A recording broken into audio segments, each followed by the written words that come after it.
Hi, it's Phil Turner from Timeform, looking ahead to the weekend's TV racing. And we're going to concentrate on Ascot because there are precautionary inspections at both Taunton and Haydock. Hopefully they'll go ahead, but there's a good card at Ascot. And I'm actually going to start with one of the races not shown at ITV, which is the 225 11 runner staying handicap chase. I guess were Haydock or Taunton to go, it might sort of be put onto terrestrial TV. But I think there's such a good bet in this that it's still worth concentrating on. Although it looks quite a sort of tight race, I think you can actually put a line through a fair few, even though there were 3 last time out winners in the race. They could sort of make a good price for the one I fancy, because the handicap he's had his say to some extent with that trio, whereas the one I like, Yaltari, he's been given a real chance. He traded odds on in running when finishing a close third in the Reynolds chase over this course and distance just under 2 seasons ago. The winner of that race, Mr. Malarkey, came out and won at the last Ascot meeting off a mark of 150, and Yaltari's in here off 135. So now horses who are dropping down the weights, it's not often as simple as that, and things clearly haven't gone to plan with Yaltari. He's been lightly raced, but more than one occasion he shaped as if well ahead of his mark, and I think he travelled well enough for long enough in a race at Chepstow last time when he was 4th to suggest he can exploit it here with the yard going really, really well. That Chepstow race, the form couldn't have worked out better so far. The 1st, 2nd, 3rd and 5th all went on to run really well in the Welsh National, and I think he can frank it himself. I think early tissues have got him around 11 to 2, 6 to 1. I think that's a really good price. So Yaltari for the Venetia William yards to get us off to a winning start at Ascot. And I think James, my colleague's got a much tougher race because he's going for the big handicap hurdles. I'll hand him over to him for his tip in that. Yeah, that's in the grade 3 handicap hurdle, Phil, the 150. My selection here is Paddy's Motorbike. And this is for the much improved Sam Thomas stable.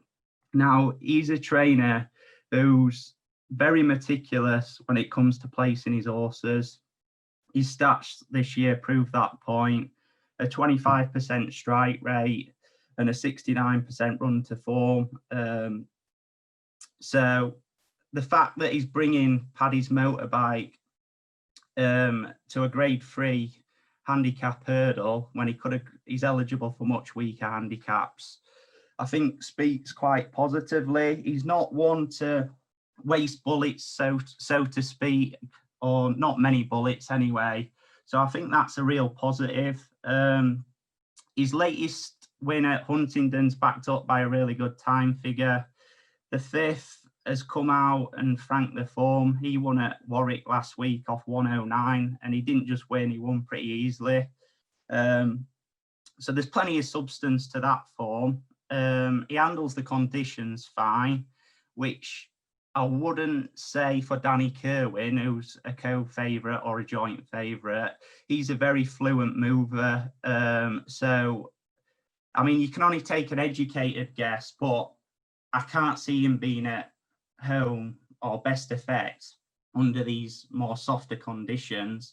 And he's at the front of the betting. So I kind of like the shape of the race with him at the front of the betting. And I just thought Paddy's Motorbike around the 8 to 1 mark was a pretty fair price, given the previous comments of what I've said about him bringing him to this big handicap. I will say the run of the race, yeah, he's not going to have it all his own way. He's the likes of Cateson and the other front runner, Nordano, likes to get on with it a bit. So he's not going to have it his own way. He is in a much deeper race, but he can track. I think tracking the pace will be fine. And yeah, I just thought 8 to 1 was a fair enough price, sporting each way bet. So Paddy's Motorbike for me. Right, well, wish you luck with that, and we'll move on to the big race itself, the 335, the Clarence House chase, and it's a cracker renewal. It's 8 runners, so we've got decent quantity for a change, and we've also got really good quality. And I think although there are 8 runners, I think we probably should concentrate on the top 3, because Politolog, Waiting Patiently, Defi de Soy, I think they're just a notch above the others, and the law of averages suggests at least one of that trio is going to run to form. And that's where the win's going to come from. Now, hopefully, all 3 of them will run to form. Then we could have a potential classic on our hands. The favourite and the just top rated is Politilog, and I think that's fair enough. I totally understand why he's favourite.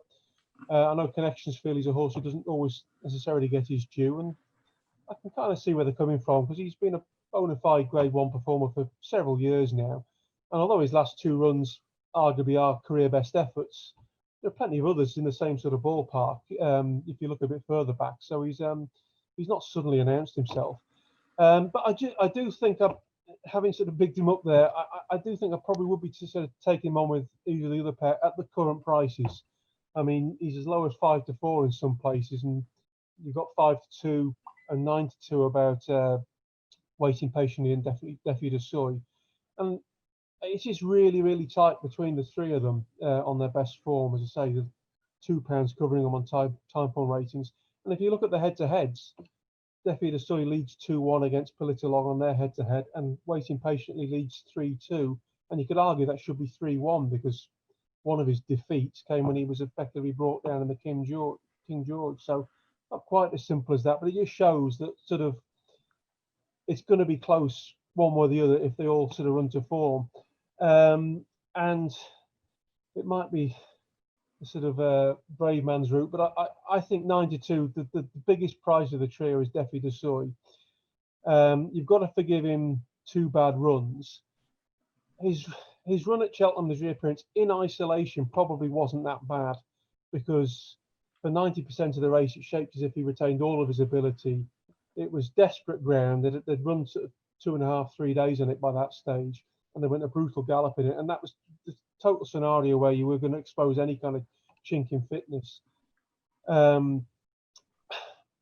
He's largely consistent in the main. If he's back to his best, if he's back to the form where he won this race last year, there's no way he'd be 9-2. And I think I wouldn't be going mad staking on it, but I still think there's enough juice in that price to take a calculated risk with him because he's got plenty of form in the mud, and I could just see the sort of race sort of being set up for him to a certain extent because I doubt Politilog's going to be necessarily be able to get his own way in front with some of the others in the race like First Flow, and I suspect Defi de Soy will just sit in his slipstream and sort of be there to try and pounce. And if he's back to his A game, then we all know he's a very, very solid top class performer on his A game. And around 9-2, I think he's fingers crossed the way to go.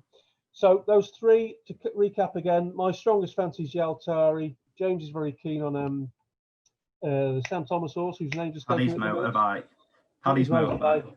And Defi de Soy and the Clarence Motor.